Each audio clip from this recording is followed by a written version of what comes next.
ሰላም ሰላም ውድ የጊዮን አካዳሚ ቤተሰቦች እንኳን ወደ ሰላም መጣችሁ። ዛሬ ደግሞ እጅግ አስፈላጊ ትምህርት ይዤላችሁ መጥቻለሁ ማለት ነው። ከባለፈው የሚቀጥለውን ትምህርት ይዤላችሁ መጥቻለሁ። ክፍል 6ን እንዴት በቀላል መንገድ የእንግሊዘኛ ቃላቶችን አንብበን በቀላሉ እንዴት አረፍተ ነገር እየመሰረትን እንግሊዘኛ ችሎታችንን ማዳበር ማሻሻል እንችላለን የሚለውን ትምህርት ከጀመርን ዛሬ 6ኛ ቀናችን ደርሰናል ማለት ነው። ስለዚህ እዚህ ጋር መጀመሪያ እንዴት ማንበብ እንዳለብን ቃላቶችን እንዴት ማንበብ እንዳለብን በአጭርና በረጅም ድምጽ እንዴት ነው ቃላቶችን ማንበብ የምንችለው እያጣመርን ማንበብ የምንችለው እንዴት ነው የሚለውን እናያለን። ከዛ ደግሞ አረፍተ ነገሮችን ከነዚህ ቃላቶች ሳይወጣ እንዴት በቀላል መንገድ አረፍተ ነገሮችን እየመሰረትን በቀላሉ የእንግሊዘኛ ክህሎታችንን ማዳበር ማሻሻል እንችላለን የሚለውን ትምህርት ይዤላችሁ መጥቻለሁ ማለት ነው። ስለዚህ ቪዲዮውን እስከ መጨረሻው ማየት እንዳትረሱ ማለት ነው። ለቻናላችንም አዲስ የሆናችሁ ቤተሰቦቼ ላይክ፣ ሼር፣ ሳብስክራይብ እያደረጋችሁ ቤተሰብ ሁኑ። እንዲሁም ኦንላይን ለማር የምትፈልጉ ቤተሰቦቼ በማንኛውም ሰዓት በመደወል አማርኛ፣ እንግሊዝኛ፣ ሂሳብ እንዲህ ሌሎችን ትምህርት እያስተማርን ስለምንገኝ በፈለጋ ሰዓት ደውላችሁ መማር መካተት ትችላላችሁ። አሁን ቀጥታ ወደ ትምህርቱ እንሂድ ማለት ነው። እንግዲህ እዚህ ጋር መጀመሪያ ማወቅ ያለባችሁ ሁሌም ሰራላችኋለሁ እንደዚህ አይነት ቪዲዮ ምክንያቱም ጠቃሚ ስለሆነ በተደጋጋሚ ከሰራነው ይገባችኋል ብዬ ስላሰብኩ ነው። ይሄን አሁን ብዙ ጊዜ ሰርቼላችኋለሁ፣ ግን አብዛኞቻችሁ ተማሪዎች እዚህ ጋር ስለምትቸገሩ እዚህ ጋር ፎከስ አድርገን እናያለን ማለት ነው መጀመሪያ።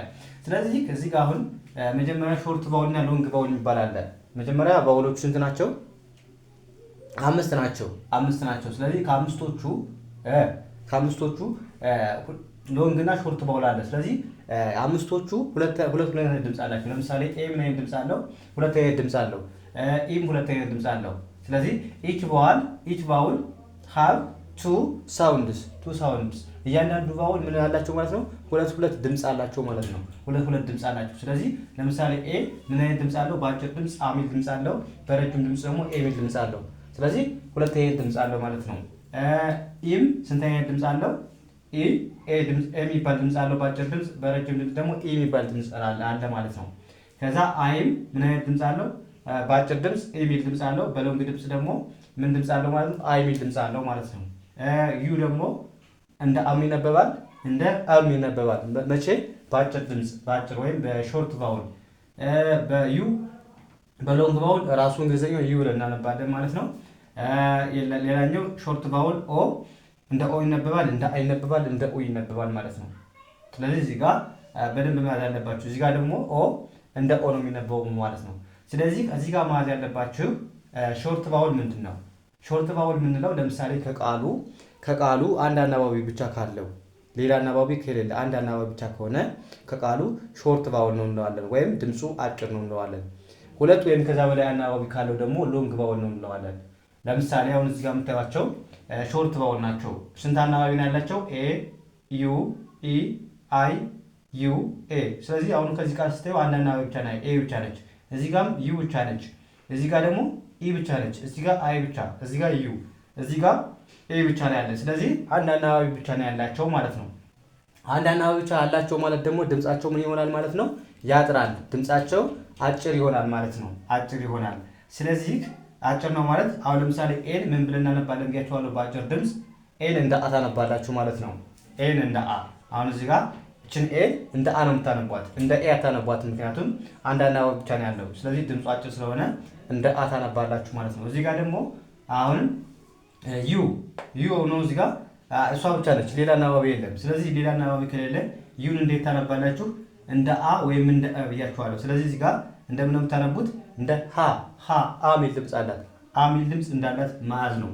ከዛስ አሁንም ኢ ማነች? አዎ ኤን እዩ። እዚህ ጋር ምን አይነት ድምጽ አላት ብያችኋለሁ? ኤ። ስለዚህ እዚህ ጋር የምናነባት ኢን እንደ ኤ ነው የምናነባት ማለት ነው። ኤ ብለን እናነባታለን እያልን እንሄዳለን። በሎንግ ድምጽ እናያለን ማለት አሁን ለምሳሌ እዚህ ጋር ኤ አለች። ኤ እዚህ ጋር አሁን እንደ ኤ ነው የምትነበበው ብያችኋለሁ። በሎንግ ድምጽ ሁለት ወይም ከዛ በላይ አናባቢ ካለው እንደ ኤ ትነበባለች። እዚህ ጋር እንደ አ እናነባታለን፣ እዚህ ጋር ደግሞ እንደ ኤ። ምክንያቱም ሁለት ወይም ከዛ በላይ አናባቢ አለው ከቃሉ። ስንት አናባቢ ያለው? እዚህ ጋር ኤ አለ፣ ደግሞ ሌላኛዋ ኢ አለች። ስለዚህ ድምፁ ምን ይሆናል ማለት ነው? ሎንግ እናደርገዋለን ወይም ረጅም ይሆናል ማለት ነው። ስለዚህ ምን አይነት ድምጽ አለው ማለት ነው? እዚህ ጋር የጻፍላችሁ ኤ ሚል ድምጽ አለው፣ እዚህ ጋር አ ሚል ድምጽ ነው ያለው። ልዩነቱ ይሄ ነው። አ ሲሆን አጭር ሲሆን አንድ አናባቢ ብቻ ነው ያለው። ኤ ከሆነ አ ብለን እናነባዋለን። ኢ ከሆነ ኤ ብለን እናነባለን። አይ ከሆነ ኢ ብለን እናነባለን። ዩ ከሆነ እንደ አም የሚነበብበት ጊዜ አለ።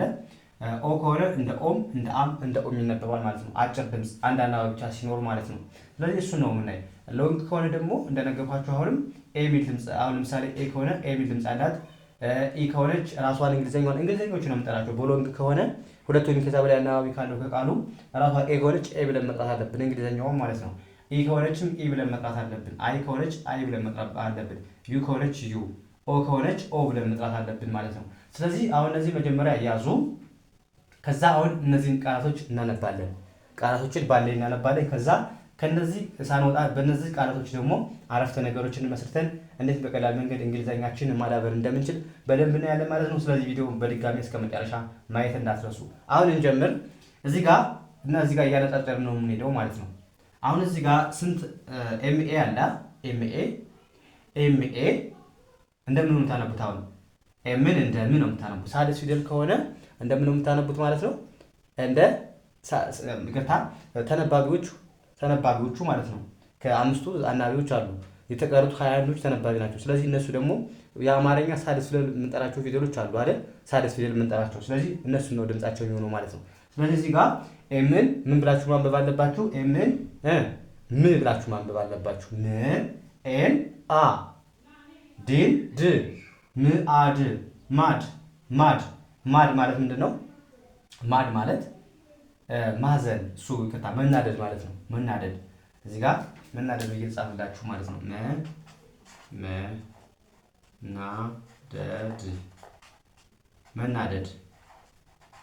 መናደድ ማለት ነው። እሺ አሁን እዚህ ጋር ዋናው ትርጉሙ ሳይሆን እንዴት ነው ማንበብ የምንችለው? ኤምኤን ማ ብለን ያነበብነው አሚል ድምፅ አለው። ምክንያቱም ለምን ነው አ ብለን ያነበብነው? አንድ አናባቢ ብቻ ነው ያለው። ስለዚህ ድምፁ አጭር ነው፣ እንደ አናነባለን ብያቸዋለሁ። እዚህ ጋር ሾርት ባውል ስለሆነ ሾርት ባውል ነው የምንለው። አንድ አናባቢ ብቻ ሲኖር ሌላ አናባቢ ከቃሉ ከሌለው ሾርት ነው እንለዋለን ባጭሩ ማለት ነው። ስለዚህ ኤምኤን ማድ። እዚህ ጋር ደግሞ አሁን ስንት አናባቢ ታያላችሁ? ሁለት አናባቢ ታያላችሁ አይደል? ኤ እና ኢ። ስለዚህ እዚህ ጋር ደግሞ እንደ ቅድሙ ማ ብለን እናነበው። ምን ብለን ነው የምናነበው? ሜ ብለን ነው የምናነበው። ምክንያቱም ምንድነው ሎንግ ነው የሚሆነው ድምፁ ሜ ነው እንጂ ማ። ሎንግ ሲሆን ኤ ምን አይነት ድምፅ አላት ብያቸዋለሁ? ኤ ሚል ድምፅ አላት ብያቸዋለሁ አይደለ? ስለዚህ ኤምኤን ሜ ብለን ነው የምናነበው እንጂ ማ ብለን አናነበውም። መቼ?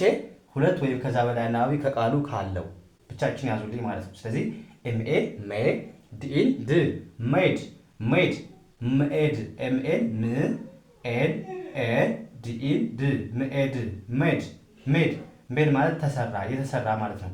የተሰራ ላለፈ ነገር ተሰርቷል ወይም ያለቀ ነገር ተሰራ ስንል ሜድ እንላለን ማለት ነው። ሜድ። ኦኬ። እዚህ ጋርስ አሁን ኤራየን የኤን አናባቢ ገብቷቸዋል። ቃላቶችን የተለያዩ ቃላቶችን እየመሰረታችሁ በዚህ መልኩ ማንበብ ትችላላችሁ ማለት ነው። እዚህ ጋር ሳይሆን አለ ኤች ዩ ጂ አለ። ስለዚህ እዚህ ጋር አሁን ዩ እንደምን ይነበባል ብያችኋለሁ? አጭር ሲሆን እንደ አይ ይነበባል ብያችኋለሁ። ስለዚህ ኤች ዩ ኤችን ህ አ ግ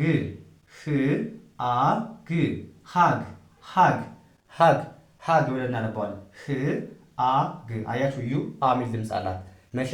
በአጭር ድምፅ ሌላ አናባቢ ከጎኗ ከሌለ አሚል ድምፅ እንዳላት መያዝ አለባችሁ ማለት ነው። ህአግ አያችሁ። ሃግ ስታነቡት ሃግ ምንድን ነው? ማቀፍ ማለት ነው። ማቀፍ ማለት ነው። እዚህ ጋር አሁንም ኤምኢን እንደምን እዚህ ጋር ማቀፍ ይጻፍላችሁ። ማቀፍ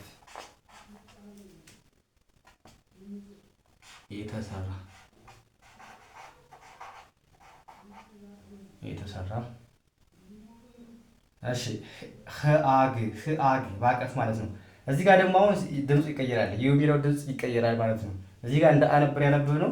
እዚህ ጋር ዩን እንደሚነበብ አድርጋችኋለሁ። ሁለት ወይም ከዛ በላይ አናባቢ ካለው እንደሚነበብ አድርጋችኋለሁ። ዩ እንደ ራሱ እንግሊዘኛውን ዩ ብለን እንጠራታለን ብያችኋለሁ አይደለ? ስለዚህ አሁን እዚህ ጋር ስታነቡ እንደ ሀሳብ የምታነቡት እንደ ዩ ሚል ድምፅ አለው እዚህ ጋር ማለት ነው። ዩ ሚል ድምፅ አለው ብያችኋለሁ። ምክንያቱም ሁለት አናባቢ ነው ያለው፣ ዩ ኢ ሌላ አናባቢ ያለ ማለት ነው። ስለዚህ በዚህ ታይም ደግሞ ምን ታደርጋላችሁ? ራሷን እንግሊዘኛዋን ዩ ብላችሁ መጣት አለባችሁ ማለት ነው። ስለዚህ ኤች ዩን ሂዩ ትላላችሁ፣ ጂኢን ጂ ብላችሁ የምታነቡት ሂዩጅ። እዚህ ጋር አሁን ጂ ምን አይነት ድምፅ አላት? ለምን እንደ ጂ ያነበብነው ለምን እንዳላነበብነው ልንገራችሁ። እዚህ ጋር አሁን እንደ ግን ያነበብነው አይደል?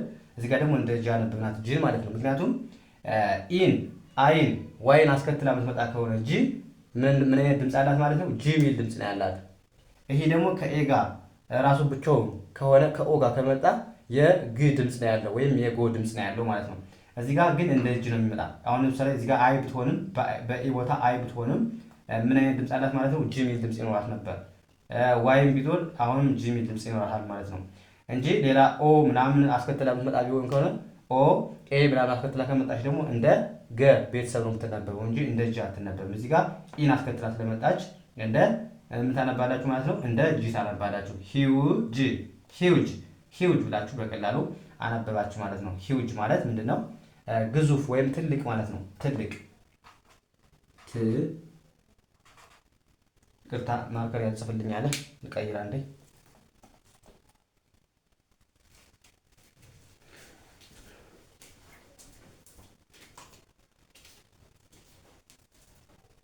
ይቅርታ መጣም እዚህ ጋር ሂውጅ ማለት ትልቅ ማለት ነው። ትልቅ ማለት ነው። ያ እዚህ ጋርስ ሚት። አሁን እዚህ ጋር ኤምኤቲ አሁን እዚህ ጋር ማነው አናባቢው ማወቅ ነው። አናባቢ ኤ ነች አይደል?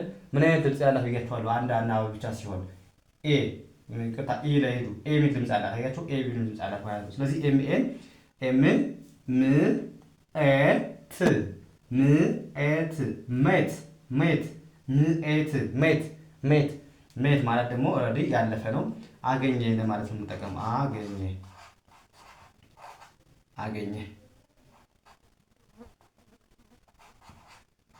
አገኘ ስትሉ ሜት ትላላችሁ ማለት ነው። ኤምኤን ሜት ቲንት ምኤት ሜት ሜት ሜት ማለት አገኘ።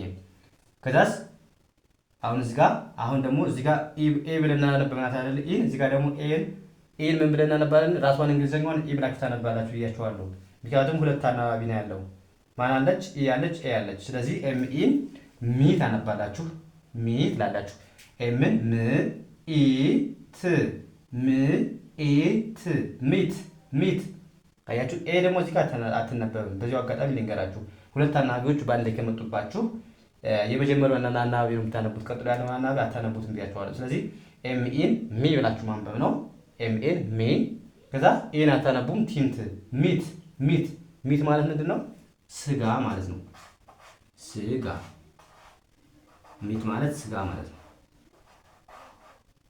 ስጋ አያችሁ። ሚኢት ሚኢት ኢ ሚል ድምፅ አለው። እዚህ ጋር ደግሞ ኤ ሚል ድምፅ አለው። አንድ አናባቢ ሲኖር ሁለት አናባቢ ሲኖር ድምጻቸው ይለያያል ማለት ነው። ከዛስ አሁንም ዳብሊው አይ ኤን ዳብሊው ው ብላችሁ ማንበብ ው አይን ኢ ምክንያቱም ኢ ሚል ድምፅ አላት ብያችኋለሁ አይደለ? አንድ አናባቢ ስላለው ወይም ሾርት ስለሆነ ስለዚህ ዊኢ ኤንን ን ዊኤን ዊኤን ዊን ዊን ዊን ብላችሁ ታነቡት። ዊን ዊን ማለት ምንድን ነው? ማሸነፍ ማለት ነው።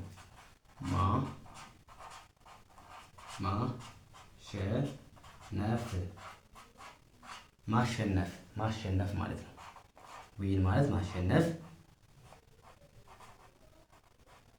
ማሸነፍ ማለት ነው። አያችሁ። ዊን ዊን ዊን።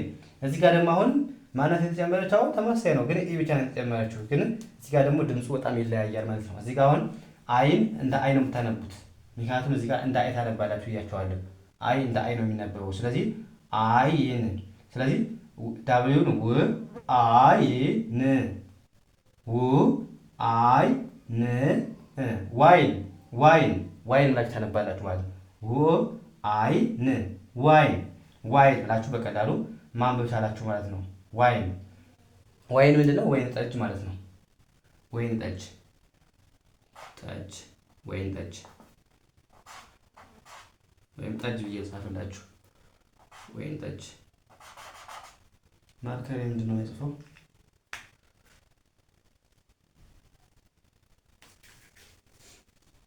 ቅርታ ሁለቱም ቀይ እምቢ ያለ በዚህ ጻፍላችሁ። እንግዲህ በደንብ ላይ ይታይ ይችላል። ጠጅ ወይን ጠጅ ማለት ነው። ቦታ ስለናነሰ ነው። እሺ ወይን ብላችሁ ወይን ጠጅ ብላችሁ እንትን በሉት ማለት ነው። አስተካክሉት። ወይን ጠጅ። ከዛስ አሁን እዚህ ጋር አሁን ሲዩን እንደማንበብ አለባችሁ። ሲዩን እንደማንበብ ነው። እንደሚነበብ አድርጋችኋለሁ። እንደ ከ የሚል ድምፅ አለው እዚህ ጋር እንደ አይ ይነበብ አድርጋችኋለሁ። ስለዚህ ሲዩን ከ ብላችሁ ማንበብ። ከ ሲል ክ ት ከት ከት ማለት ምንድን ነው? መቁረጥ ማለት ነው። ረጥ መቁረጥ መቁረጥ ብላችሁ በቀላሉ እንትናላችሁ። ከት ከት ከት። እዚህ ጋር ደግሞ አሁን ድምፁ ዩ ሚል ድምፅ ነው የሚኖረው። እዚህ ጋር ዩ ሚል ድምፅ ነው የሚኖረው ሎንግ ሲሆን ብያችኋለሁ። ሎንግ መሆን በምን ነው የምናውቀው? እየነገርኳችሁ ነው። ሁለት አናባቢ ያለ ሌላ አናባቢ ስላለ ሎንግ ነው። ስለዚህ ኪዩ ትላላችሁ። ኪዩ ስትሉ ዩ ሚል ድምፅ አለ። ኪዩ ቲንት ኪዩት ኪዩት ኪዩት ማለት ምንድን ነው? ቆንጆ ማለት ነው። ኪዩት ማለት ቆንጆ ቆንጆ ቆንጆ ማለት ነው። እሺ ኪዩት ስንል ቆንጆ እያለን ነው ማለት ነው። ቆንጆ ቆንጆ አያችሁ። ኪዩት ከት ልዩነት እኮ ኢ ብቻ ስለተጨመረች ነው፣ ግን ድምፁ በጣም ልዩነት አለው ማለት ነው። ስለዚህ እዚህ ጋር አንድ ስለሆነ አናባቢው ከ ብለን አነበብን። ከት እዚህ ጋር ደግሞ ኪዩት ዩ ሚል ድምፅ አለ። እዚህ ጋር ደግሞ ሚል ድምፅ አለ ሚል ድምፅ አለ ማለት ነው። ስለዚህ በዚህ መልኩ መለየት ያስፈልጋል። ከዛ እዚህ ጋር አሁንም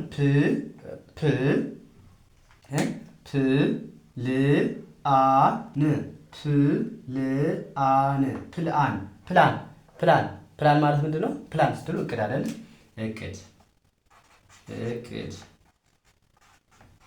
እቅድ በደንብ አይታይም፣ ይቅርታ። እንግዲህ እዚህ ጋር እቅድ ብላችሁ እንትን። ፕሌን ማለት ደግሞ ፕሌን ማለት አውሮፕላን ማለት ነው። አውሮፕላን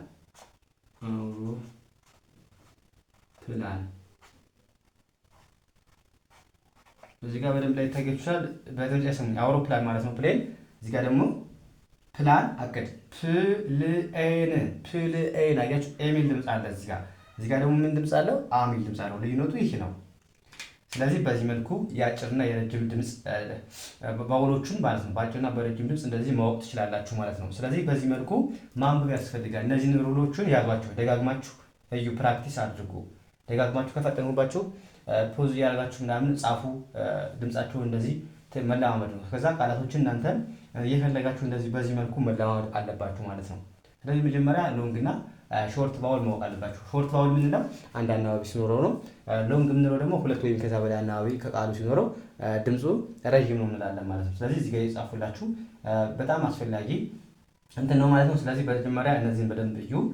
ከዛ አሁን በእነዚህ ቃላቶች ከዚህ ሳንወጣ እንዴት ነው ቃላቶችን አረፍተ ነገሮችን መመስረት የምንችለው የሚለውን በደንብ እናያለን ማለት ነው። ስለዚህ ከዚህ ጋር አሁን በማን መሰረታለን? ማድ ማለት መናደድ ወይም እብድ ማለት ነው። አንዳንዴ እብድም ይባላል። ስለዚህ ማድ ማለት መናደድ ማለት ነው። ስለዚህ እንዴት ነው ቃሎችን አረፍተ ነገሮችን የምንመሰረተው?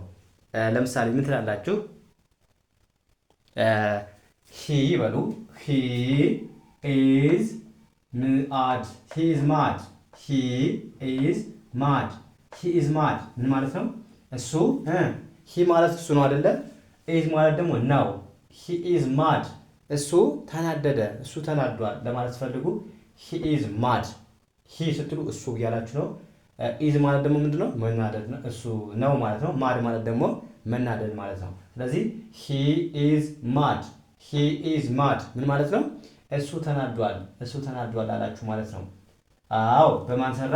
በማድ በሾርቱ ማለት ነው። ተናደደ የሚለው እዚህ ጋር ደግሞ አይ አላችሁ።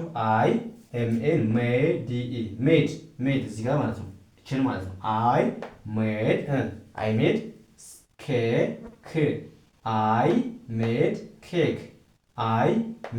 ኬክ ምን አላችሁ? ሜድ ማለት ኦልሬዲ የተሰራ ሰርቻለሁ ስትሉ ነው። ስለዚህ አይ ሜድ ስትሉ ፓስት ነው። ሰርቻለሁ እያላችሁ ነው። ሰርቻለሁ ምን? ኬክ አዘጋጅቻለሁ ስትሉ አይ ሜድ ኬክ ትላላችሁ። ኬክ ነው ማለት ነው። ስለዚህ ኪን ጨረስን ማለት ነው። ከዛ ለምሳሌ አይ አላችሁ። አይ ኒድ ኤችዩ ሃግ ያያችሁ እዚህ ጋር ሃግ ብለን እንጻፋለን ማለት ነው። ስለዚህ አይ ኒድ ሃግ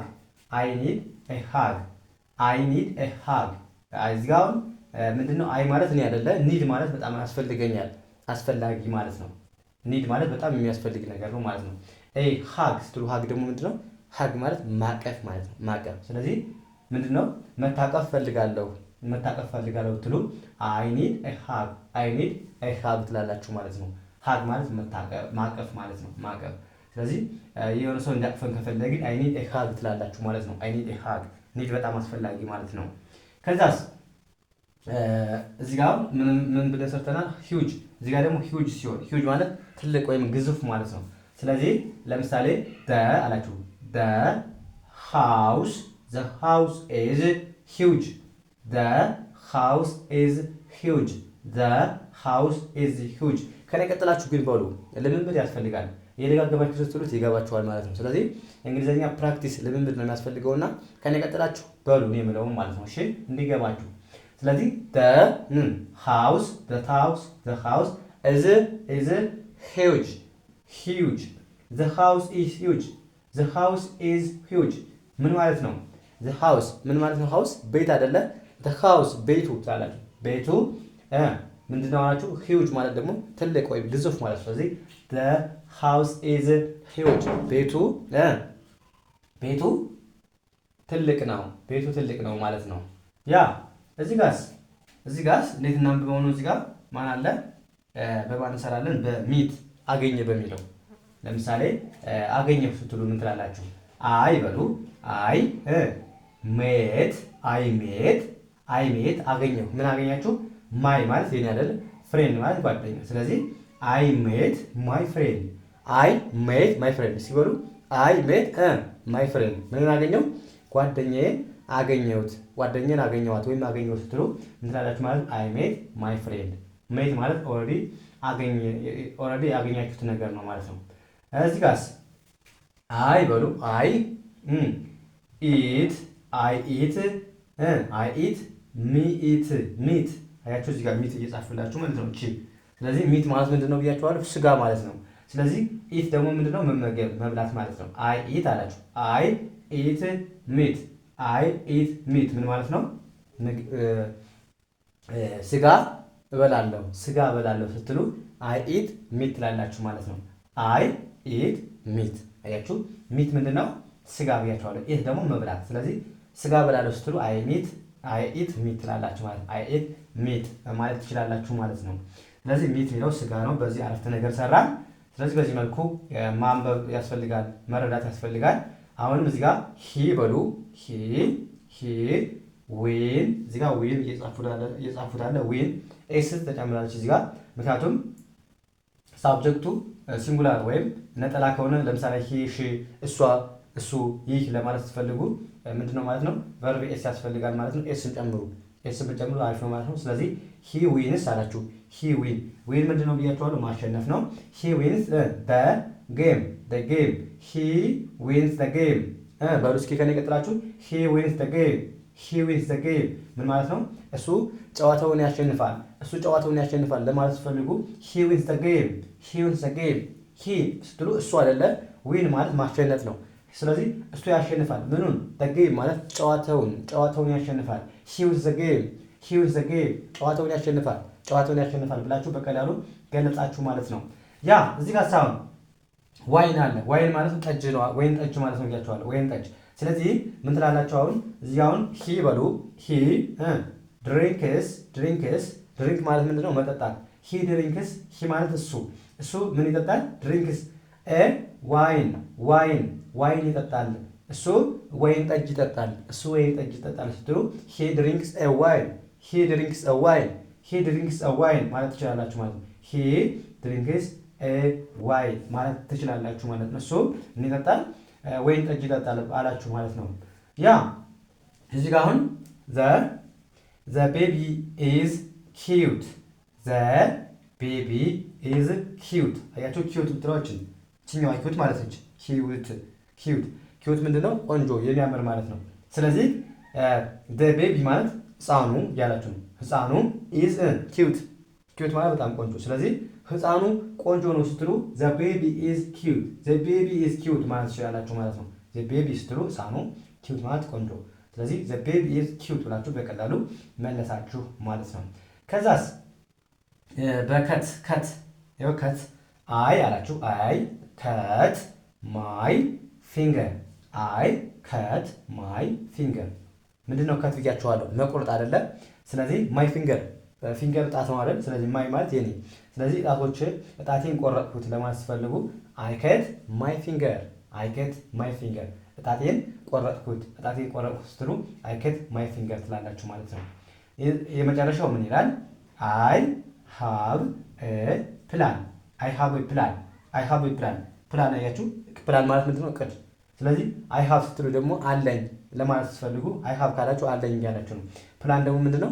እቅድ። ስለዚህ ምን አለኝ ይሆናል በአንድ ላይ አይ ሃቭ ኤ ፕላን፣ አይ ሃቭ ኤ ፕላን፣ አይ ሃቭ ኤ ፕላን፣ እቅድ አለኝ እንደማለት ይሆናል ማለት ነው። እዚህ ጋር ያልመሰረቱት አለ ፕሌን። በፕሌን እስኪ መስሩት እናንተ በፕሌን ለምሳሌ ፕሌኑ እየበረረ ነው በሉ እስኪ። ለምሳሌ ፕሌኑ እየበረረ ነው ስትሉ ምን ትላላችሁ? the plane is መብረር ምንድን ነው? ፍላይ። ስለዚህ እየበረረ ከሆነ ደግሞ አይን እየተጨምሩና the plane is flying ምን ማለት ነው? ፕሌኑ ወይም አውሮፕላኑ እየበረረ ነው ብላችሁ በቀላሉ አረፍተ ነገር መመስረት ቻላችሁ ማለት ነው። ስለዚህ በዚህ መልኩ አሁን እዚህ ጋር ምናየን ማለት ነው። መጀመሪያ አናባቢዎችን አየን። የአናባቢዎችን ድምፅ ባጭርና በረጅም ድምፅ አየን። ከዛ ቃላቶችን መሰረትን። በእነዚህ ቃላቶች ደግሞ እንዳይጠፋችሁ በቀላሉ እንድትለማመዱ ምን መሰረትን ማለት ነው? የተለያዩ የእንግሊዝኛ አረፍተ ነገሮችን መስርተን ትርጉማቸውን በቀላል መንገድ አየን ማለት ነው። ስለዚህ በዚህ መልኩ ከተረዳችሁ በእርግጠኝነት አሪፍ ለውጥ ይኖራችኋል ማለት ነው። ከመሰረቱ ጀምራችሁ እንደዚህ ተከታተሉ ማለት ነው። ስለዚህ ሁልጊዜም የምንለቃቸው ቪዲዮዎች ሳትሰለቹ እስከ መጨረሻው ማየትና መከታተል ይኖርባችኋል ማለት ነው። ስለዚህ ከዚህ በፊት ደግሞ የተለያዩ አናባቢዎችን በደንብ እንዴት ማወቅ እንደምችል ቃላቶችን እያጣመር እንዴት ማንበብ እንደምችልም ሰርተናል ማለት ነው። ስለዚህ እየገባችሁ ማየት አለባችሁ መጀመሪያ ማለት ነው። ስለዚህ በዚህ መልኩ ተለማመዱ። የዛሬው ክላሳችን እዚህ ጋር እናበቃለን። ቀጣይ በሌላ ትምህርት እስከምንገናኝ መልካም የተመኘሁላችሁ ሰናይ ጊዜ